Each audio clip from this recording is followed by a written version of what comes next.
अस्सलाम वालेकुम स्टूडेंट्स। आज हमारा नंबर थ्योरी का लेक्चर नंबर है जी 10।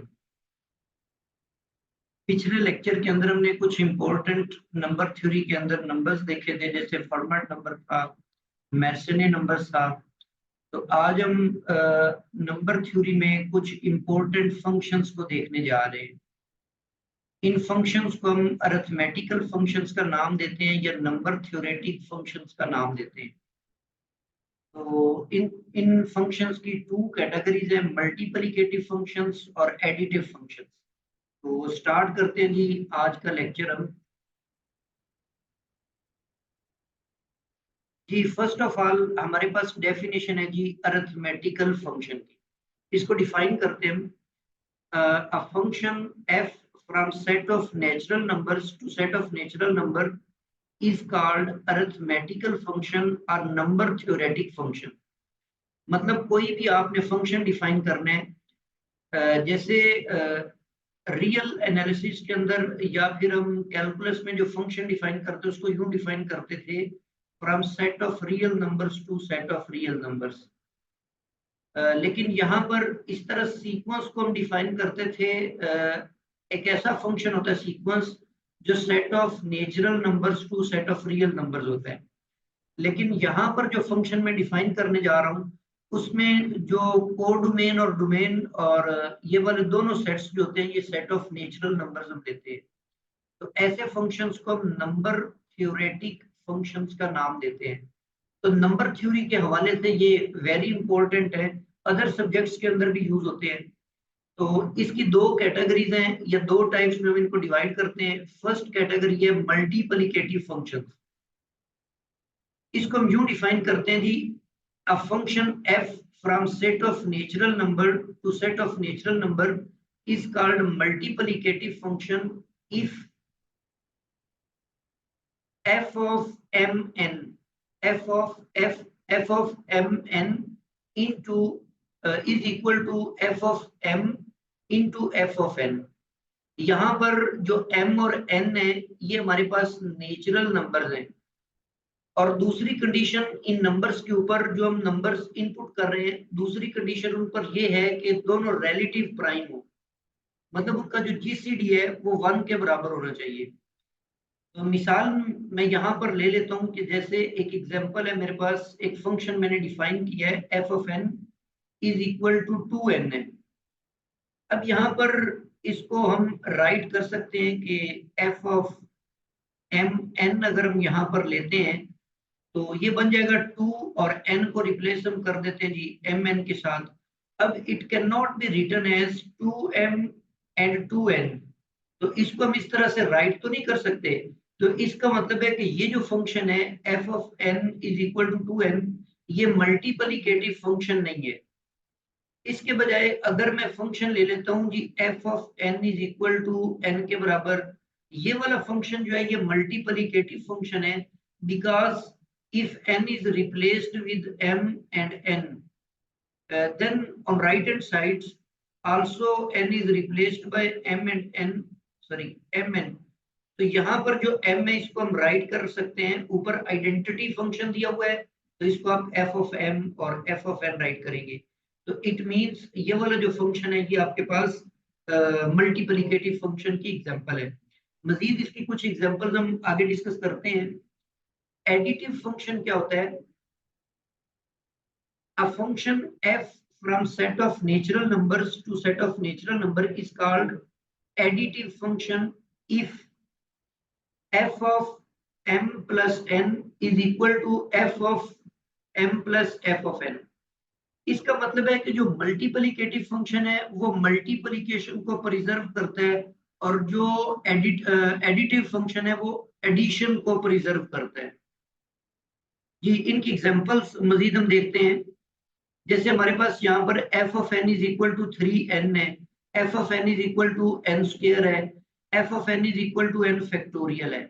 ये तीनों फंक्शंस अरिथमेटिकल फंक्शंस है, मतलब मैंने set of natural to set of natural इनको डिफाइन किया हुआ है। अच्छा, मजीद इन तीनों फंक्शंस के अंदर जो f of n is equal to 3n है, ये फंक्शन एडिटिव फंक्शन तो है, अब ये एडिटिव फंक्शन क्यों है, देखिए यहाँ पे f of n is equal to 3n। तो अगर मैं n को रिप्लेस कर देता हूँ m प्लस n के साथ, तो राइट साइड पे भी n को रिप्लेस करेंगे m प्लस n के साथ, तो this can right hand side can be written as 3m plus 3n and 3m can be written as f of m और 3n can be written as f of n। तो इसका मतलब है कि ये इसने एडिटिविटी की कंडीशन को फॉलो कर लिया हुआ है, तो ये आपके पास एडिटिव फंक्शन है। अब यहाँ पर आप कोई भी इंटीजर नंबर ले लेते हैं ना, इस तरह से डिफाइन कर लेते हैं जी xn। तो x जो है यहाँ पर कोई भी फिक्स्ड इंटीजर नंबर है, n तो पहले ही हमने इंटीजर लिया हुआ है, तो ऐसा जो फंक्शन होगा पॉजिटिव इंटीजर लेना है हमने, तो कोई भी पॉजिटिव इंटीजर है तो उस सूरत में ये फंक्शन लाजमी तौर पे एडिटिव फंक्शन होगा। लेकिन जो f of n is equal to n square है, अगर हम इसकी बात करें तो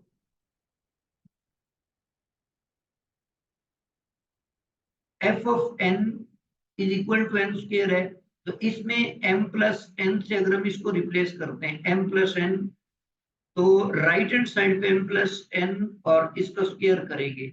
अब it can not be written as m square plus n square, ये इसके बराबर नहीं होता। तो इसका मतलब है कि f of m plus n can not be equal to f of m plus f of n। तो इसका मतलब है कि ये भी एडिटिव फंक्शन नहीं है। इस तरह n फैक्टोरियल को भी आप कह सकते हैं कि जो फैक्टोरियल फंक्शन होता है वो भी एडिटिव फंक्शन नहीं होता। अच्छा, जो n स्क्वायर है ये एडिटिव फंक्शन तो नहीं है, बट ये मल्टीप्लिकेटिव फंक्शन जरूर है, क्योंकि इसमें हम f ऑफ mn को राइट साइड पे भी लिखेंगे mn और इनका स्क्वायर लिखेंगे, और इसको हम सिंप्लीफाई करके m square into n square right कर सकते हैं। तो राइट हैंड साइड पे जो फंक्शन है आपके पास m स्क्वायर है, उसको आप लिख सकते हैं f ऑफ m, और n स्क्वायर को राइट कर सकते हैं f ऑफ n। तो अब ये मल्टीप्लिकेटिव की जो उसकी थी प्रॉपर्टी, ये उसको सेटिस्फाई कर रहे हैं।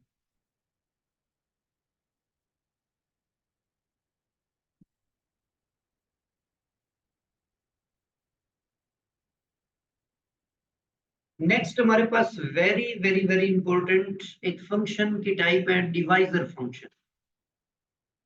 ये ना सिर्फ नंबर थ्योरी के अंदर वेरी इंपॉर्टेंट फंक्शन है, बल्कि इसे हम ग्रुप थ्योरी के अंदर, रिंग थ्योरी के अंदर, मतलब जो हमारा अलजेब्रा का पोर्शन है उसके अंदर भी बहुत ज्यादा ये हमारे लिए यूजफुल है।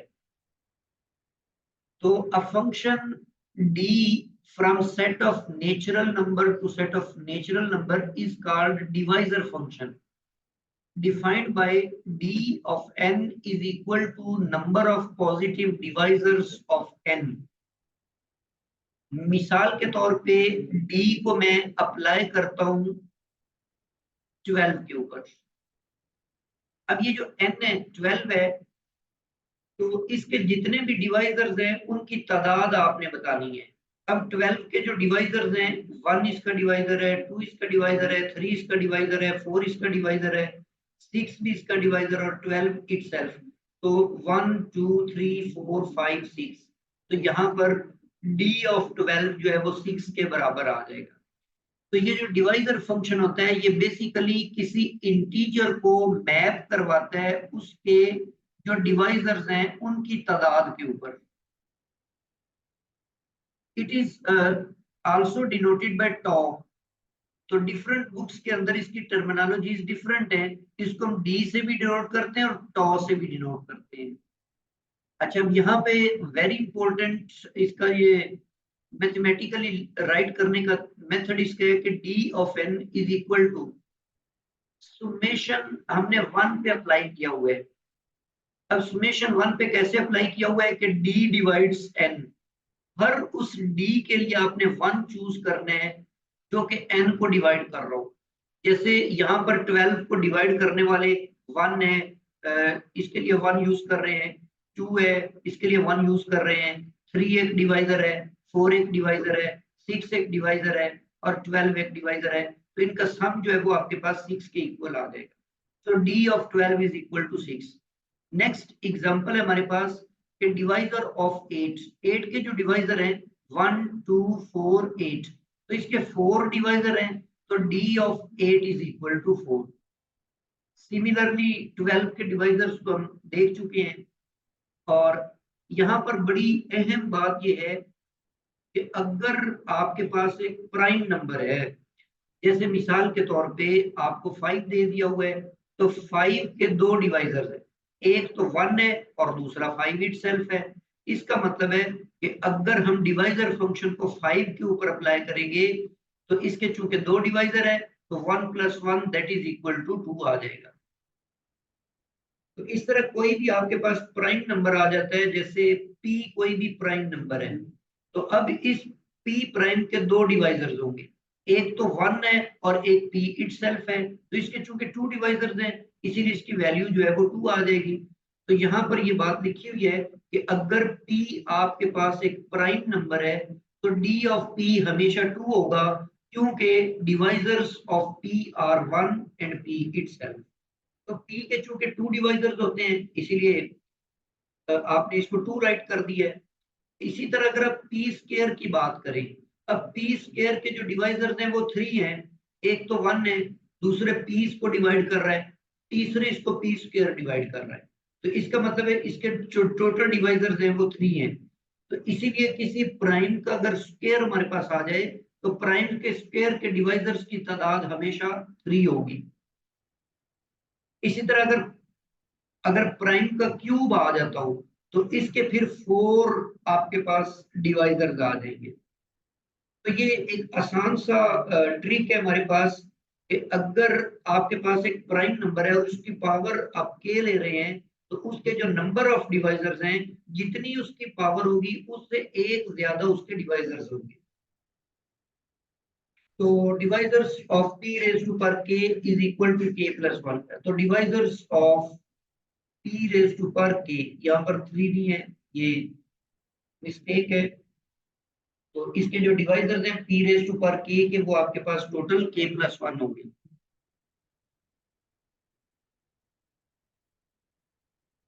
जी नेक्स्ट आपके पास जो वेरी इंपॉर्टेंट फंक्शन है वो है जी सम ऑफ डिवाइजर्स फंक्शन।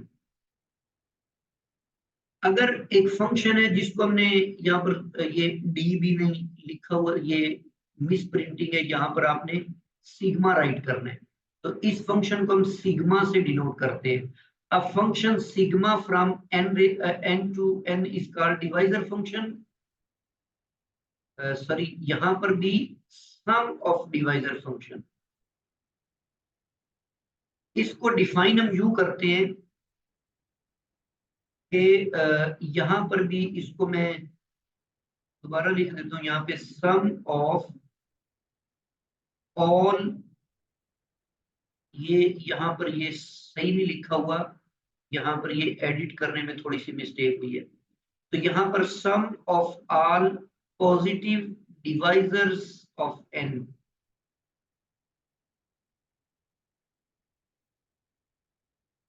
ठीक है ना। तो इसको आप सिग्मा ऑफ एन से डिनोट करते हैं।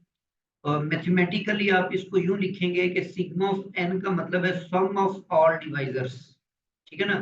तो सिग्मा ऑफ एन का मतलब क्या होगा, sum of all divisors of n. इसकी एग्जांपल देखिए, जैसे 8 के डिवाइजर थे 1 2 4 8, इन तमाम का सम 12 आ जाएगा। सिमिलरली 12 के जो डिवाइजर्स थे 1 2 3 4 6 और 12, ये 28 बन जाएगा। अगर p आपके पास एक प्राइम नंबर है तो इसके दो ही डिवाइजर्स होते हैं, तो दोनों का सम ले लेंगे। अगर आपके पास 3, उसकी पावर 2 आ गई तो उसके 3 डिवाइजर्स होंगे। अप टू सो ऑन, इसी रिजल्ट को हम जनरलाइज करके यूं राइट कर लेते हैं। अब ये एक ज्योमेट्रिक सीरीज बन चुकी है, और ज्योमेट्रिक सीरीज का सुमेशन का आपके पास ये फार्मूला था, ए और यहाँ पर हम a raise to power n -1 और डिवाइडेड बाय r -1, तो इसको यूज करते चूंकि फर्स्ट टर्म हमारे पास 1 है, तो इसकी जगह 1 लिख के आप इसको सिंप्लीफाइड फॉर्म में भी राइट कर सकते हैं।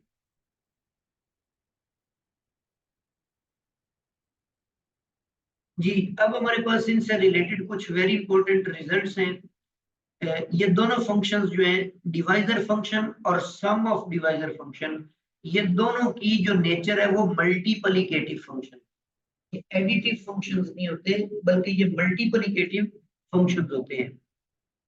अच्छा, नेक्स्ट आपके पास एक वेरी इंपॉर्टेंट रिजल्ट है कि अगर आपके पास एक नंबर दिया हुआ है जिसको आप स्टैंडर्ड फॉर्म में या कैनोनिकल फॉर्म में राइट करें, तो ये सारे P1, P2, P3 के डिस्टिंक्ट प्राइम नंबर्स हैं।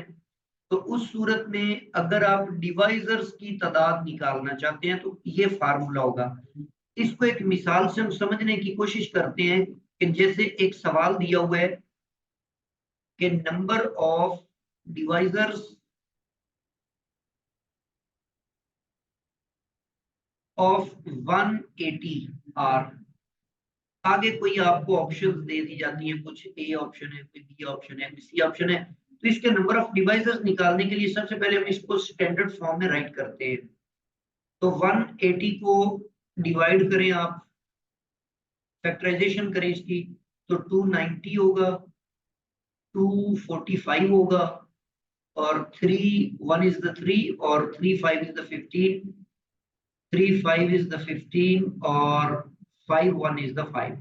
It means 180 can be written as 2 square, 3 square और 5 raised to power 1। जी, अब आपने नंबर ऑफ डिवाइजर्स निकालने हैं जी 180 के। तो इसकी जो आपने प्राइम फैक्टराइजेशन की है, तो इसमें जो पावर्स हैं, इन पावर्स को देखते हुए यहाँ पर हम राइट करते हैं इस फार्मूले को यूज कैसे करना है।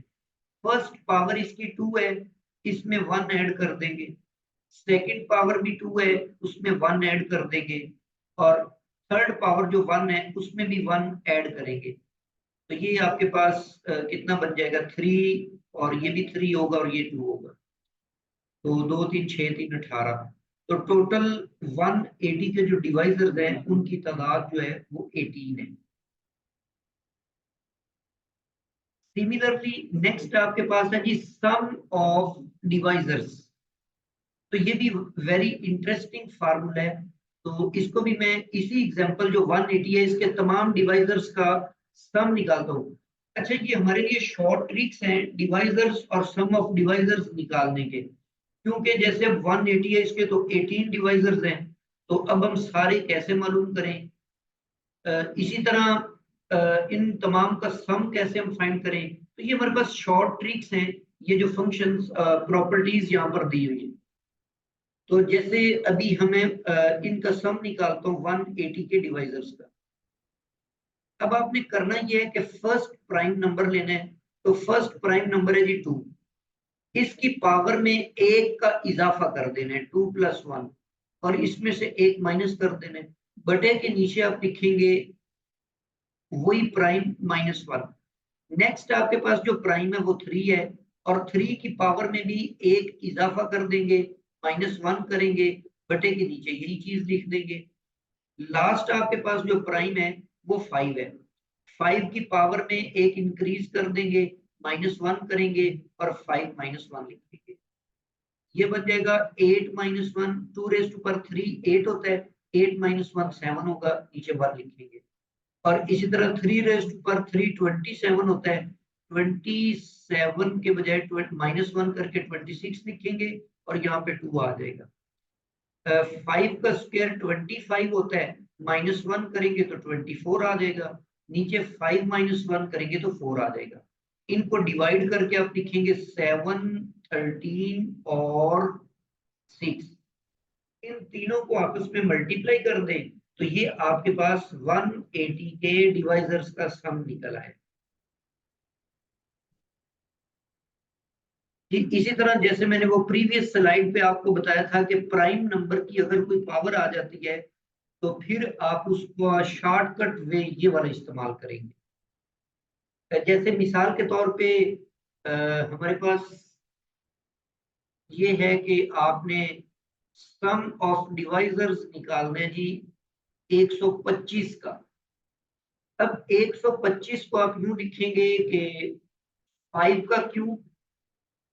अब यहाँ पर ये डायरेक्ट आप फार्मूला यूज कर लें कि 5 रेज टू पावर 3 प्लस 1 और इसमें से माइनस करें 5 माइनस 1 करें तो ये आपके पास कितना आ जाएगा। 125 को 5 से जरब देंगे तो 625 और माइनस 1 आएगा और नीचे 4 आ जाएगा। इसको आप लिख सकते हैं 624 डिवाइडेड बाय 4। 4 पर इसको डिवाइड करते हैं जी 4 1 इज द 4। 2 यहाँ पर चला गया 4 5 20 और 2 यहाँ पे जाएगा 24 4 6 24। ये आपके पास सम ऑफ डिवाइजर्स निकल आया 125। 125 के जितने भी डिवाइजर्स हैं उन तमाम का मजमूआ 156 होगा। ये हमारे पास शॉर्ट ट्रिक है इसका। नेक्स्ट आपके पास है कि अगर अगर T of tau of N, tau of N का मतलब है जी नंबर ऑफ डिवाइजर्स की तादाद जो है वो ऑड है, ऑड है उनकी तादाद। तो ये उस वक्त पॉसिबल होगा जब एन आपके पास एक परफेक्ट स्क्वायर है। वेरी इंटरेस्टिंग रिजल्ट है। परफेक्ट स्क्वायर से मुराद जैसे मैं 36 ले लेता हूँ। अब 36 एक परफेक्ट स्क्वायर है जिसको 6 का स्क्वायर लिखा जाएगा। तो अब आप इसके डिवाइजर्स की तादाद अगर मालूम करना चाहते हैं तो आप इसको प्राइम फैक्टराइजेशन के जरिए लिखें। तो प्राइम फैक्टराइजेशन में आप इसको लिखेंगे तो 2 स्क्वायर और 3 स्क्वायर बन जाएगा। तो अब इसके नंबर ऑफ डिवाइजर्स आप मालूम करें। तो सॉरी, टॉ से आप जैसे ये प्रीवियस फार्मूला लिखा हुआ है उसके जरिए आप इसको लिखेंगे तो इसकी पहली पावर 2 है 1 ऐड कर दे, सेकंड पावर 2 है 1 ऐड कर दे तो 3 3 9 होता है। तो अब इसके डिवाइजर्स की तादाद जो है ना वो 9 है। और आप देख लें कि ये इफ एंड ओनली इफ की कंडीशन है। मतलब अगर ये नंबर ऑफ डिवाइजर्स ऑड निकल आते हैं तो ये परफेक्ट स्क्वायर होगा और अगर ये परफेक्ट स्क्वायर है तो ये इनके जो डिवाइजर्स होंगे उनकी तादाद ऑड निकलेगी।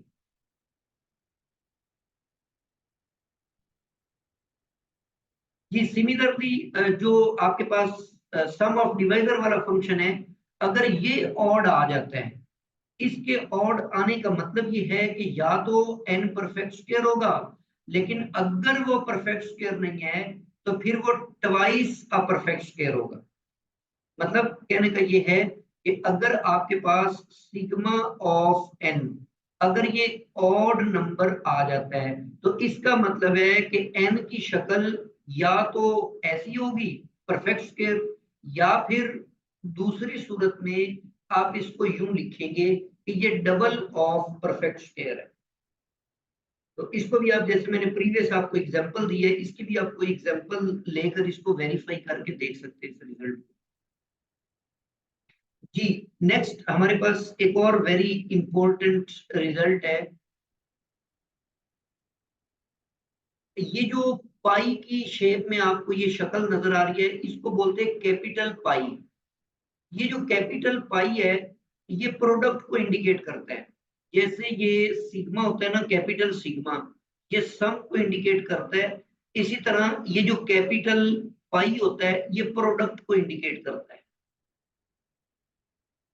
तो यहाँ पर अब ये लिखा हुआ है कि प्रोडक्ट ऑफ ऑल डिवाइजर्स, जितने भी n के डिवाइजर्स हैं उन तमाम का जो प्रोडक्ट होगा वो बराबर होगा उनकी तादाद डिवाइडेड बाय n स्क्वायर। या फिर आप यूं कह सकते हैं कि product of divisors of n, इसको आप इस तरीके से भी राइट कर सकते हैं। तो इन्हीं में से कोई एग्जांपल यूज करके आप इस रिजल्ट को भी वेरीफाई कर सकते हैं। थ्योरम नंबर 8 है। अब ये वाला जो थ्योरम है ये वेरी इंटरेस्टिंग थ्योरम है और 2020 का जो पीपीएससी का पेपर हुआ था लेक्चरशिप का उसके अंदर ये सवाल पूछा हुआ था कि जो जितने भी डिवाइजर्स हैं उन तमाम के रेसिप्रोकल का जो सम है वो बराबर होगा sum of divisors divided by n। इसकी मैं आपको एक सिंपल सी मिसाल लेकर समझा देता हूँ। जैसे हमारे पास n जो है वो 6 है। अब इसके जो डिवाइजर्स हैं उनकी अगर आप तादाद निकालें तो 1 इसका डिवाइजर है, 2 इसका डिवाइजर है, 3 इसका डिवाइजर है और 1 2 3 और 4 सॉरी बस 6 इट सेल्फ आ जाएगा। ये 4 इसके डिवाइजर्स हैं। तो इन तमाम का अगर आप सम करें तो सिग्मा ऑफ एन या सिग्मा ऑफ 6 आपके पास आ जाएगा 1 + 2 3 और 3 6 होगा, 6 12 आ जाएगा। तो अब इन तमाम का अगर हम रेसिप्रोकल करते हैं, मतलब हम ये चीज निकालना चाहते हैं कि 1/d, डी कोई भी डिवाइजर है, तो उस सूरत में 1 + 1/2 + 1/3 + 1/6 है। तो इन तमाम को सम अप करते हैं तो एलसीएम 6 आएगा। यहाँ पर 6 + 3 आएगा, 3 से कैंसिल होकर 2 आएगा, यहाँ पे 1 आ जाएगा। तो ऐड करें इनको तो ये 12/6 बनता है, दैट इज इक्वल टू 2। अब राइट हैंड साइड अगर आप देखें तो सिग्मा ऑफ 6 डिवाइडेड बाय 6, तो ये भी मैंने 12 निकाला है, 6 पे डिवाइड करेंगे तो ये 2 होगा। तो ये मैंने इसको 6 के लिए वेरीफाई करके देख लिया होगा।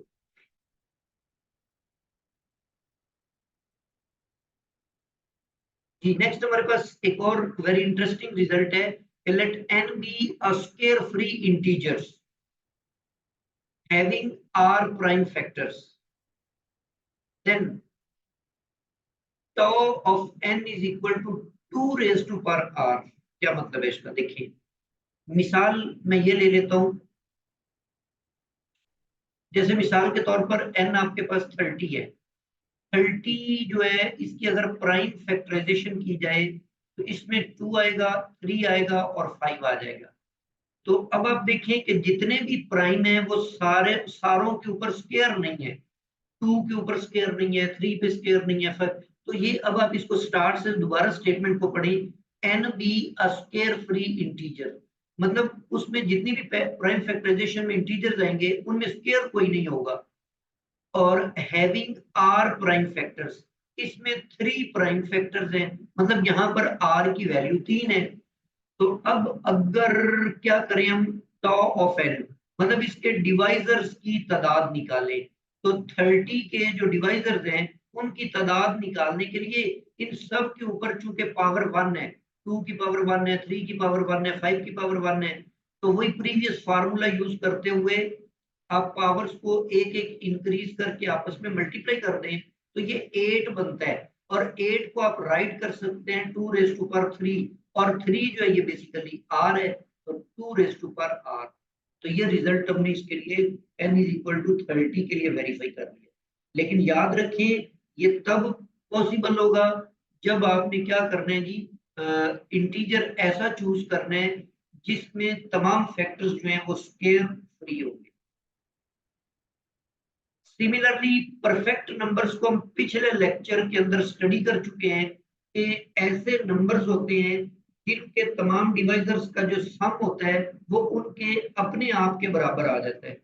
जैसे मिसाल मैंने दी थी आपको 6 की, तो 6 जो है इसके तमाम डिवाइजर्स हैं 1 2 और 3, उसमें इट सेल्फ को काउंट नहीं करते होते। तो ये आपके पास 6 के बराबर है तमाम डिवाइजर, तो इसका मतलब है 6 एक परफेक्ट नंबर है। तो इसमें वो ये कह रहा है कि जब हम सिग्मा ऑफ एन निकालते हैं तो ये basically sum of R divisor होता है। तो सम ऑफ आर डिवाइजर के अंदर वो एन खुद भी शामिल हो जाता है। तो अगर परफेक्ट नंबर की डेफिनेशन के मुताबिक सिग्मा ऑफ एन में से एन को इट सेल्फ को निकाल दे तो बाकी जो है वो एन के बराबर आना चाहिए। तो इस एन को जब आप राइट साइड पे लेकर के आएंगे तो ये सिग्मा ऑफ एन जो है वो 2n के बराबर आएगा। तो ये प्रूफ मैंने इसका स्मॉल सा प्रूफ है वो मैंने कर दिया। वेरीफाई आप कर सकते हैं, जैसे ये 6 वाली मिसाल लेकर देख ले। इसी तरह हमने परफेक्ट नंबर के लिए ये थ्योरम देखा था, यहाँ पर दोबारा मैंने इसकी स्टेटमेंट राइट कर दी है कि अगर 2⁻k-1 अगर ये प्राइम हो तो फिर एक ऐसा नंबर आप बना लें जो इस तरीके से बनेगा कि 2k-1 जो कि एक प्राइम नंबर है, इसको आप मल्टीप्लाई कर दें 2 रेज़ टू पावर k-1 के साथ। तो उस सूरत में सिग्मा ऑफ n जो है वो 2n होगा। या फिर साथ में आप इसको रीराइट करके स्टेटमेंट यूं बना सकते हैं कि then n is perfect square, then n is perfect square. तो इस थ्योरम की स्टेटमेंट यूं भी बनाई जा सकती है। इसी तरह इसी के साथ रिलेटेड एक और स्टेटमेंट है कि अगर आपके पास 2k-3 अगर प्राइम है, तो उस सूरत में आप नंबर यूं बनाओगे, 2k-3 को मल्टीप्लाई करोगे 2 रेज़ टू पावर k-1 के साथ, लेकिन उस सूरत में सिग्मा ऑफ n जो है वो 2n नहीं होगा, बल्कि 2n+2 के बराबर होगा। तो ये इसको आप अगर ऊपर वाले के साथ कंपेयर करें तो उसी से ये रिजल्ट डिड्यूस हो जाता है। जी, हमारे पास आज के लेक्चर का लास्ट जो रिजल्ट है वो ये है कि नंबर ऑफ डिवाइजर्स जितने भी हैं, डी जो है, डी आपके पास कोई भी डिवाइजर है n का, और फिर उस डिवाइजर के आपने नंबर ऑफ डिवाइजर्स निकालने हैं और फिर उनके क्यूब को लेते हुए आप सुमेशन अप्लाई कर देंगे, तो वो इन तमाम के सुमेशन के स्केयर के बराबर होगा। और ये रिजल्ट तमाम ऐसे इंटीजर्स के लिए होल्ड करेगा जब n ग्रेटर और इक्वल टू 1 होगा। यहाँ तक हमारा आज का लेक्चर जो है ये कंप्लीट हो गया। इसमें अगर आप कुछ पूछना चाहते हैं तो पूछ सकते हैं, अनम्यूट में कर देते हैं।